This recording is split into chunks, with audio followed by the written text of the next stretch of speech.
Welcome back to Perkins Pipes. Friends, I got to tell you, I hope you enjoyed this episode, but this one is really just for me. I just want to talk about something that I love so much and is such a huge part of my life. Yes, I've got my striper hat on. Yes, I've got my deep purple shirt on. And for this, I've got this lovely little SMS meerschaum, which I brought out the first time that I talked about this topic on Perkins Pipes. So fitting to bring this out, although I got to be honest, if I talked about this as much as I want to, it would be an hour-long video, and I would have to refill this 5 or 6 times. As always, let's get this guy lit. Let's get to talking.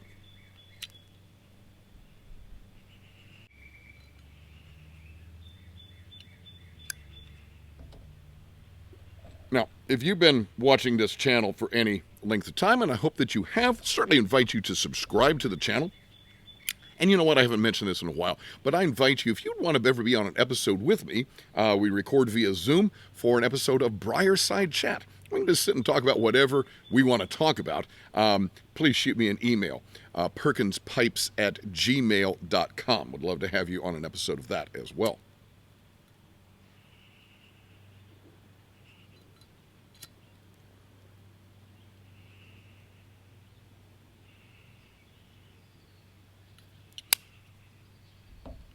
If you've been watching this channel, you know how much I dearly love music. I really do love all kinds of music. I love classical, I love jazz, I love blues.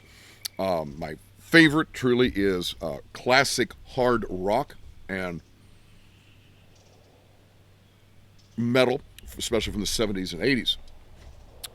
And you're going to hear some sounds perhaps going overhead. In fact, I hear it right now. Again, I'm recording an episode on the Saturday of Memorial Day weekend, and we are in the flight pattern for the jets that are headed to the Indianapolis Motor Speedway for the greatest spectacle in racing, the Indianapolis 500.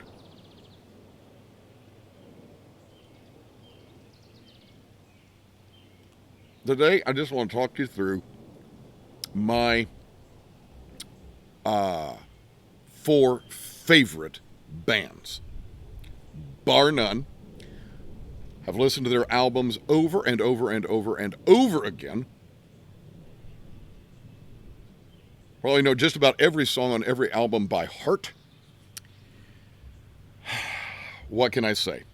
I love Striper, Deep Purple, Led Zeppelin, and Whitesnake. Yeah, baby. Those are the ones we're going to talk about today. So if that sounds like your brand of tobacco, sit back and we're going to have a fun time with this.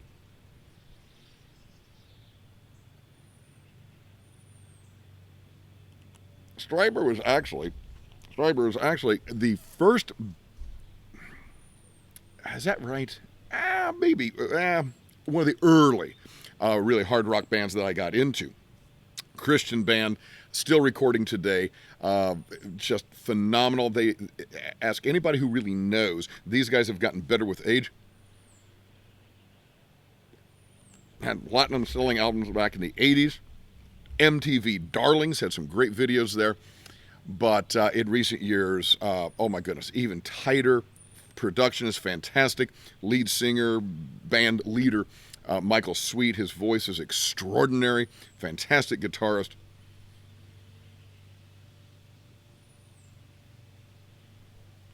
If you like the sound of 80s style kind of, we sometimes call it hair metal, glam metal, you think of really anything from Bon Jovi to Def Leppard, White Lion,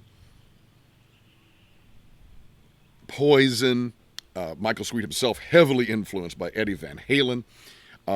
You're going to love Striper. So if you know Striper, you already know that. If you don't, check them out. You owe it to yourself if you like that style of music, which I do. What I love about Striper, obviously I love the Christian lyrics. I love all the band members are incredible. I will say Tim Gaines, the original bassist, was very, very good. I love the new bassist now, Perry Richardson. He's very animated on stage, I think maybe more so than Tim used to be. Michael Sweet is an extraordinary guitarist, great frontman, puts on a great show. His brother Robert is the drummer, calls himself the visual timekeeper. Not always, but most of the time, Robert would sit sideways to the audience in the back of the stage. And then Oz Fox, the other guitarist and vocalist, just extraordinary player.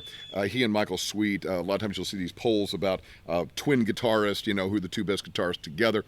And Michael Sweet and Oz Fox very often come up in that list. They're absolutely fantastic.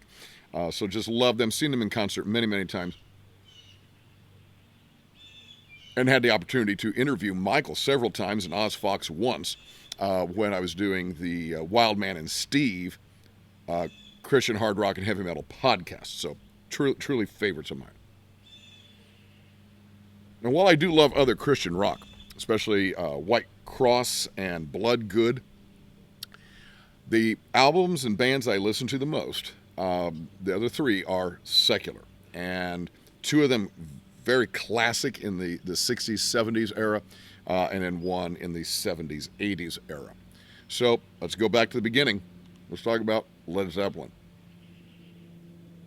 Now, Led Zeppelin and Deep Purple really got started at the same time, really at the end of 68 into 69. Many people know the story, not going to recount it all, how Led Zeppelin basically got birthed out of the Yardbirds. Jimmy Page being the guitarist there. They started off at calling themselves the New Yardbirds for a while. Then it was Keith Moon, the drummer for The Who, that gave them their name. He said, you guys are going to go over like a Led Zeppelin, basically like a lead balloon. You guys are not going to be successful. And then they spelled it LED because they thought the American audience would not understand and would think it was Lead Zeppelin. So thanks to us Americans, it's LED.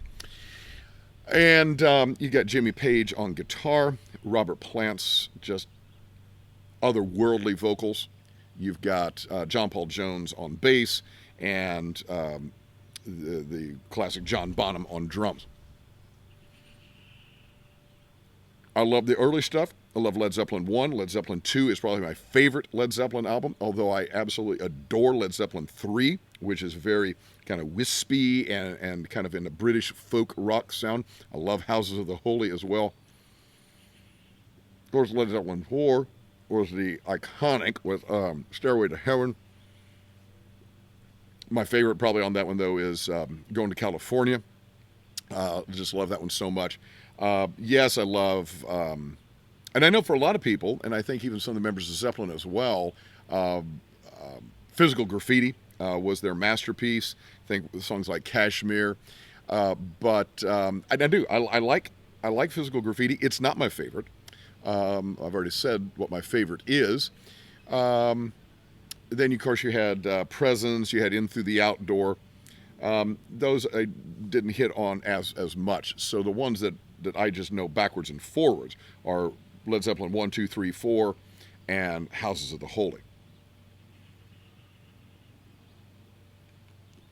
Love Jimmy Page's guitar. So much so that you could say that I almost crave it.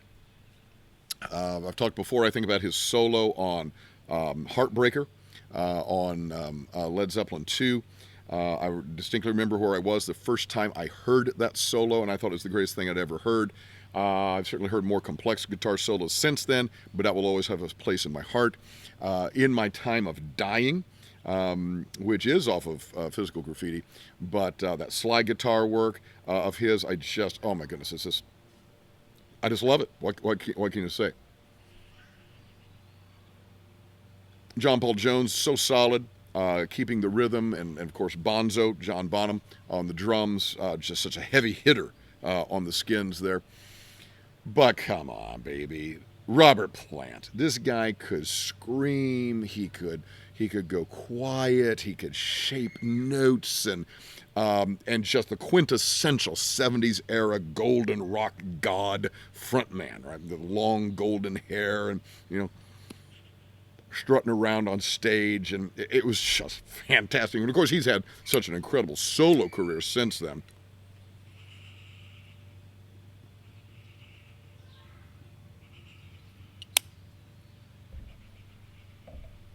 You're going to hear some of our neighbor children out playing as they should be on this beautiful, beautiful spring day.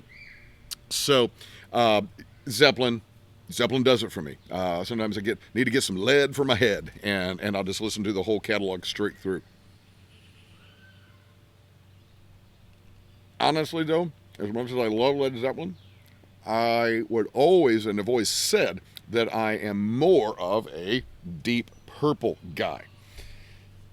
So much to say about Deep Purple, can't possibly get into it all in this episode. It's gone through many, many lineup changes. They call them Mark 1, Mark 2, Mark 3, Mark 4. I think they're up to Mark 12 lineups now. I don't know, whatever it is. For me, I listened to them from the Mark 1 through the Mark 4 lineup. Stopped after 76. Did not re-listen to their stuff when they got back together in the 80s. Did not really listen to any of the albums subsequent to that. They recorded stuff in the 2000s. Got back together with the lead singer from what a lot of people consider the classic lineup, the Mark II lineup, which has Ian Gillan as the lead singer.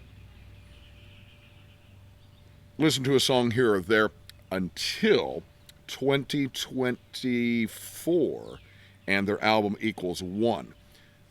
That blew me away. It's one of the finest albums I've ever heard.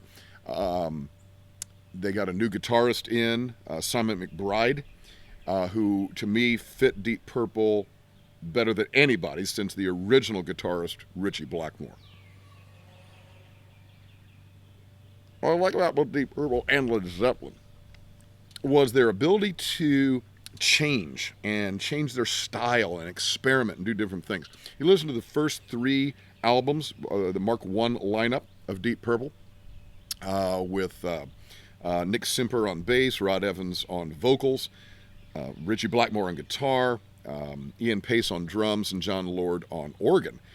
Very different sound from anything they did subsequent to that. A little bit psychedelic. You're talking 68, 69 for all 3 of those albums. A little bit prog rock sound in there. Just absolutely adore all 3 of those albums. Different from anything else. Then you get the Mark II lineup. You have in rock, you've got where Ian Gillan replaced Rod Evans as lead singer. You've got Roger Glover, who replaced Nick Simper on bass. They did In Rock, they did Fireball, and the quintessential Machine Head, which of course has Smoke on the Water.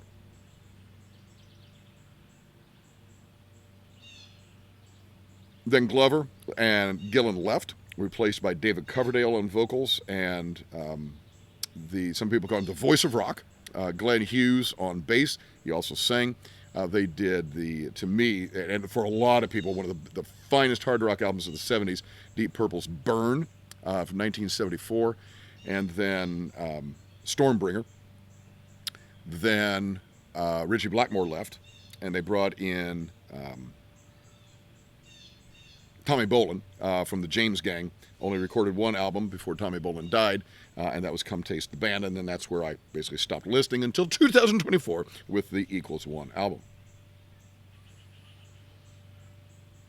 Love the quintessential hard rock of the Mark II era. The Smoke on the Water, Lazy, Space Truckin', songs like that, Pictures of Home, just, oh my goodness, just anthemic, right? Fill an arena kind of sound.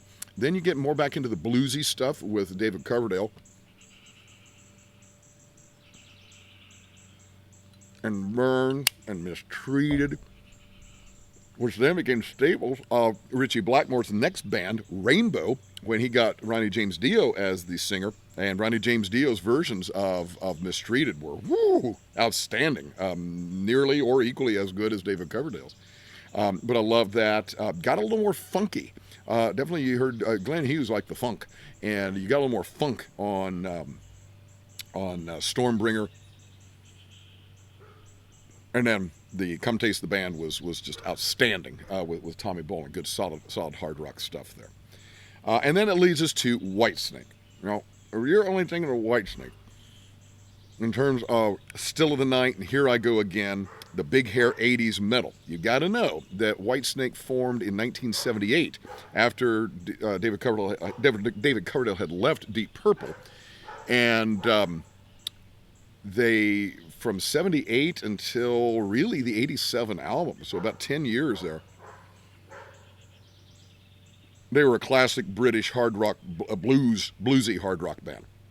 For many people, that's the lineup of Whitesnake, and there were a few changes in there, but fundamentally, it was Ian Pace from Deep Purple on drums, John Lord from Deep Purple on the Hammond organ, and David Coverdale on vocals. You had Neil Murray on bass, and then Coverdale's always liked twin guitars. Sometimes he's had just one, but mostly he likes twin guitars. And through that classic era, it was Bernie Marsden and Mickey Moody.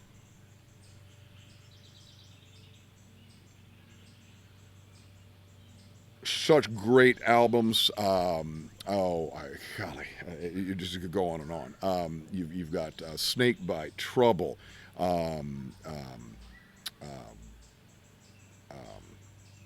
trying to think of Love Hunter, Saints and Sinners, Ready and Willing. Ready and Willing came out in 1980. Extraordinary blues rock album.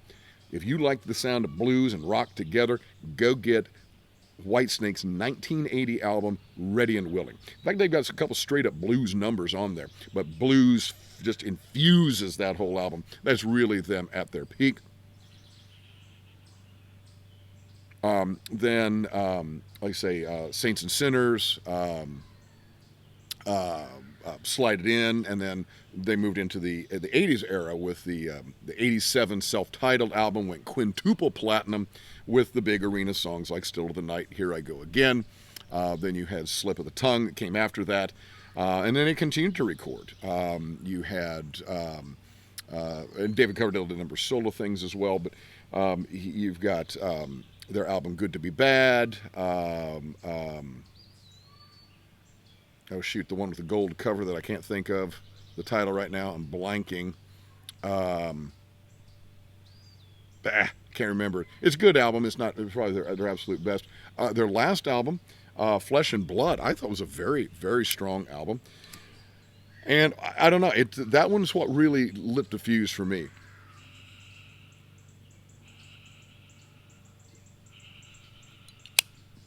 I've seen Whitesnake several times in concert. Coverdale, the consummate frontman.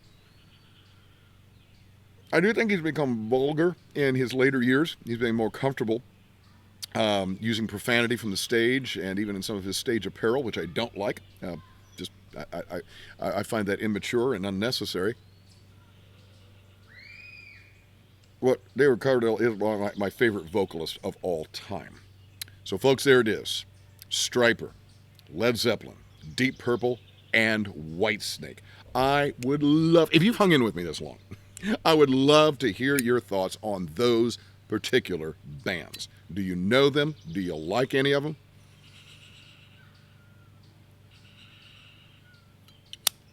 Share with us your favorite album. If you've ever seen any of them in concert, would love to know that. As Malcolm Guite likes to say, I do these little things in order at last to do nothing. Or as I like to say in Latin, Parva ago ut tandem, nihil agam. Have a wonderful day.